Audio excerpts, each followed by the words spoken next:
پیسے کو دیکھتے ہیں، آج ہم دولت کو دیکھتے ہیں، آج ہم رتبہ اور مقام کو دیکھتے ہیں، اسلام میں اس کی کوئی گنجائش نہیں ہے۔ ایک ہی صف میں کھڑے ہو گئے، محمود ہو گیا، نہ کوئی بندہ رہا نہ کوئی۔ نماز جب ہوتی ہے تو اس نماز کے اندر کیا یہ کہا جاتا ہے کہ جناب پہلی صف کے اندر وہ لوگ حاضر ہوں جو چودھری ہوں، دوسری صف میں وہ آ جائیں جن کے پاس 5 مربع زمین ہو؟ نہیں، جو شخص پہلے آئے گا وہی کھڑا ہو جائے گا۔ یہ ہے اسلام کو رتبہ۔ حضرت سیدنا ابو ہریرہ رضی اللہ تعالیٰ عنہ کی حدیث پاک ہے، یہ مسلم شریف ترمذی شریف کی حدیث پاک ہے۔ حضور صلی اللہ علیہ وسلم نے فرمایا المسلم اخو المسلم لا یخونہ ولا یکذبہ ولا یخذلہ، کہ مسلمان کا بھائی ہے، نہ اس کی خیانت کرے گا، نہ اس پر کسی قسم کا کوئی جھوٹ بولے گا، اور نہ اس کو ذلیل و خوار کرے گا۔ کل المسلم المسلم حرام ارضہ و مالہ و دمہ۔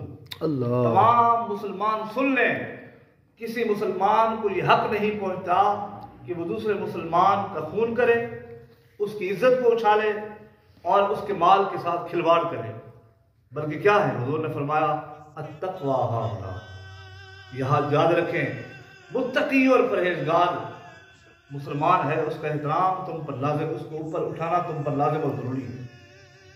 حضور نے فرمایا یاد رکھیں، کسی بندے کے ذلیل و خوار ہونے کے لیے، کسی بندے کے شیطانی اوصاف کا مالک ہونے کے لیے اتنا ہی کافی ہے ان یحقر اخاہ المسلم، کہ وہ کسی مسلمان بھائی کو حقیر سمجھے، کہ وہ کسی مسلمان کو حقیر سمجھے۔ اب میرے ساتھی اور بزرگوں، ان تمام قرآن و حدیث کی روشنی میں ہمیں کیا بات معلوم ہوئی کہ آج جو علماء کی انسلٹ کرتے ہیں، جو علماء کی بےزتیاں کرتے ہیں، جو علماء کی چغلیاں کھاتے ہیں، جو اس بندے کے بارے میں ہر ٹائم گھٹتے کرتے رہتے ہیں، اس کے پیچھے نماز پڑھتے ہیں، ان کے بارے میں شریعت مطہرہ نے کتنا زبردست وعید فرمایا۔ جب ایک عام مسلمان کا احترام لازم ہے، جو انبیاء کا وارث ہے، جس کو پیارے آقا صلی اللہ علیہ وسلم کی طرف سے بہت بڑا انعام ملا ہوا ہے، جس کو اللہ تبارک و تعالیٰ نے حکم فرمایا انما یخشی اللہ من عبادہ العلماء، کہ مجھ سے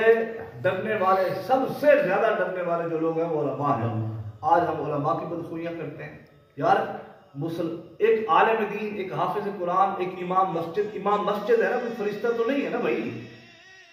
اور ہمیں کسی چیز کا پتہ بعد ایسا نہیں ہوتا، وہ کہتے ہیں نا وہ کھودیا پہاڑ نکلا چوہا تو وہی مویا ہوگا۔ بعض دفعہ ہم کسی عالم پر، کسی حافظ پر، کسی امام پر بہتان درازی کرتے ہیں، جب تحقیقات ہوتی ہیں تو بیچ میں کچھ بھی نہیں ہوتا سوائے دنگا فساد کے۔ اور خدا کا خوف کرو مسلمانوں، تم نے مرنا نہیں ہے۔ دنیا کے اندر تم ذلیل ہو گئے اگر تم نے علماء کی انسلٹ کی، دنیا کے اندر ذلیل ہو گئے اگر تم نے اپنے امام صاحب کے بارے میں بدخوئیاں کی۔ دنیا کے اندر یار آج شرابیوں کو کوئی کچھ نہیں کہتا، زانیوں کو کوئی کچھ نہیں کہتا، جناب سود خوروں کو کچھ نہیں کہتا، رشوت خوروں کو کچھ نہیں کہتا۔ آج دیکھیں دینداروں پر ہر بندہ انگلیاں اٹھا رہا ہے، ہر بندہ ان کے بارے میں گھٹتیں کر رہا ہے، بدخوئیاں کر رہا ہے۔ خدا کا خوف کریں۔ اور آج دیکھیں جب ایک عام مسلمان کا احترام لازم ہے، یہ اب سب یہاں پر یہ تو نہیں فرمایا گیا کہ اس کا احترام تم نے کرنا ہے جس کی داڑھی ہو، اس کا احترام کرنا ہے جس کے سر پر ٹوپی ہو، اس کا احترام کرنا ہے جس کے سر پر ماتھے پر جو ہے سجدے کا نشان بنا۔ نہیں، عام حکم فرمایا۔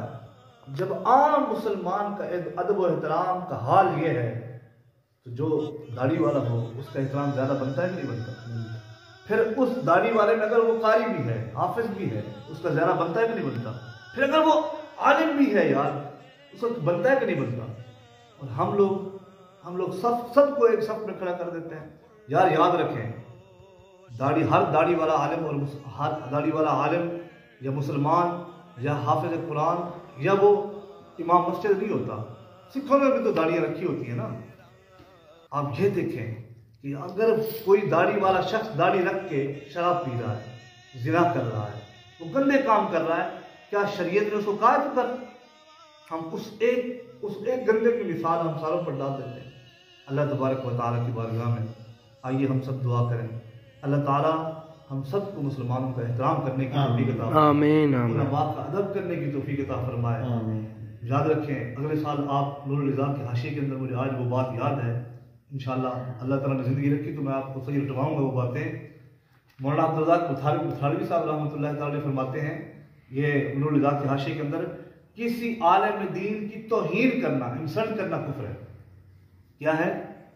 کسی عالم دین کی توہین کرنا، اس کی انسلٹ کرنا یہ کفر ہے یار۔ اور آج ہم پتہ نہیں کتنے کفریات بک چکے ہیں۔ اللہ تعالیٰ عمل کی توفیق